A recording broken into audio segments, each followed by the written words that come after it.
ہاتھ اور پاؤں کا سن ہونا اور اس کا طبی علاج۔ ہاتھ پاؤں سن ہونے کی سب سے بڑی وجہ جسمانی کمزوری سمجھی جاتی ہے اور جسمانی کمزوری کا سب سے بڑا سبب مناسب اور متوازن غذا کا نہ ہونا ہے۔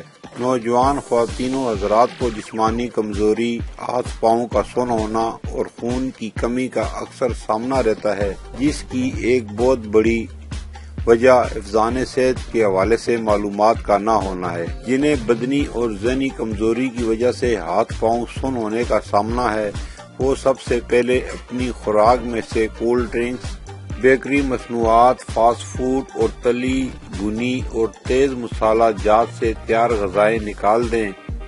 نیارمو سیر اور ورزش کو اپنی معمول کا حصہ بنائیں۔ کیلے اور کھجور کا ملک شیک، گھر کے بنے آلو چپس، ابلے ہوئے چاول، موسمی پھل، پھلوں کے رس اور ہر قسم کی سبزیاں بکثرت استعمال کریں۔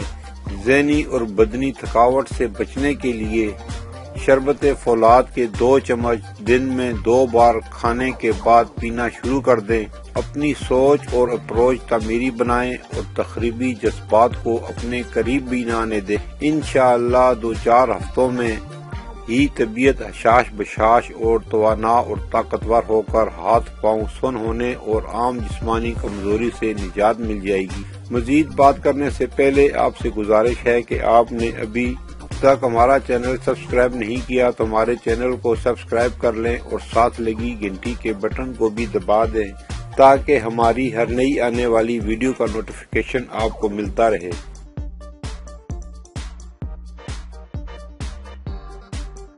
ادھیڑ عمر میں اکثر یہ مسئلہ سامنے آتا رہتا ہے۔ اس کی کئی وجوہات ہوتی ہیں۔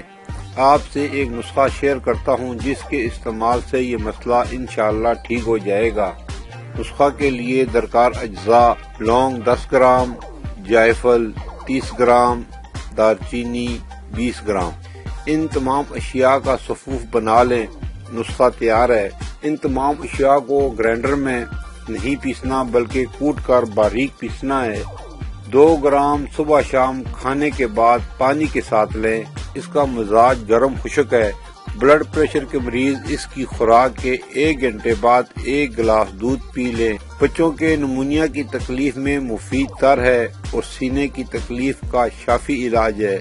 ناظرین، یہ تھی ہماری آج کی ویڈیو ہاتھ پاؤں کے سن ہونے اور اس کے طبی علاج کے بارے میں۔ امید ہے دوسری ویڈیو کی طرح یہ ویڈیو بھی آپ کو پسند آئے گی۔ کمنٹ سیکشن میں اپنی رائے کا اظہار ضرور کیجیے، اسے لائک اور دوستوں کے ساتھ شیئر کیجیے۔ پھر ملیں گے اگلی ویڈیو میں نئے موضوع کے ساتھ۔ جب تک دیجیے ہمیں اجازت۔ اللہ حافظ۔